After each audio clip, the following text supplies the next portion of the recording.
Welcome from Israel. Well, I gotta thank Trump.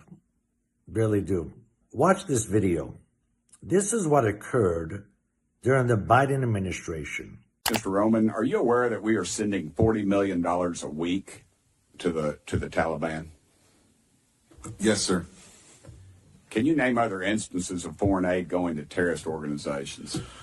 We have assisted al-Shabaab in Somalia. There's been instances of the Hamzi network in Sudan, Hamas, Islamic Jihad, Hezbollah, Kataib al-Hezbollah, Hayat Tahrir al-Shams in Syria.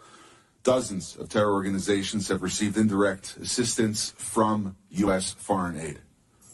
Could you elaborate a little bit on the mechanisms in place that are to stop foreign aid from going to terrorist groups, and why are they not working if we have any in place? Sure. And I would note that these are, you notice these are terrorist weaponry. You see some AKs, SKSs, some snipers, some clips, some clip carriers probably made in China. And I believe these are small landmines here beside right there. Let's use Gaza as our case study. $2.1 billion in American taxpayers' money to Gaza since October 7th when Hamas invaded southern Israel. USAID money was going in terms of an emergency use authorization to try to go to parties that USAID formerly had a relationship with in the Gaza Strip. They had to have been vetted by OFAC. They should have been vetted against the special designated terror list from the State Department and from other Treasury organizations. Waivers were granted because they said that there was an emergency use to have that money come in to Gaza, thereby jettisoning the usual typical screening procedures. As a result, 90% of aid that was going from the United States by way of its agents in Gaza ended up in Hamas-controlled areas. And this is ridiculous.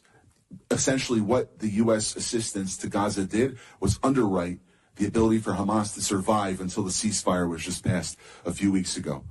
There was no strategic thought for it, and there was no screening. Seems like the emergency might have been to arm terrorists to kill civilians. Would that be accurate? That's accurate, and even more than that, Samantha Powers, the administrator for USAID, was intent on having Israel not be able to defend itself. To not be able to defend it. Correct. Mr. Primorak, is that correct? How do you say that? Primorak? I got Burchett, man. Nobody gets mine right, so don't worry about it. What is it? Primorak? Perfect. All right, thanks, brother. How did terrorists exploit our foreign aid loopholes? Well, we have a lot of our international... Can you pull your mic up? I'm sorry. Can you hear me? Yes, sir. You have international NGOs and UN agencies actively lobby here in Washington, D.C. against vetting policies that would prevent it. I was the senior vetting officer at USAID, and what we did... Did you say United Nations is doing this? The UN? Sure, everybody who's getting money lobbies here. That they're lobbying against us. I'm sorry, Mr. Roman, There's actually someone who used to work for one of those lobbies, the largest NGO lobby, Interaction. One of our co-witnesses here worked for them from 2018 to 2023. USAID effectively self-funds its own external private lobby that then goes back to Congress and asks for more money for USAID. So the taxpayers fund this lobbyist who's working against American interests. Correct. Possibly killing our allies and possibly Americans. It's mind-boggling of how much of your money the American people's taxpayers, including myself, are paying for these terrorists. Mind-boggling.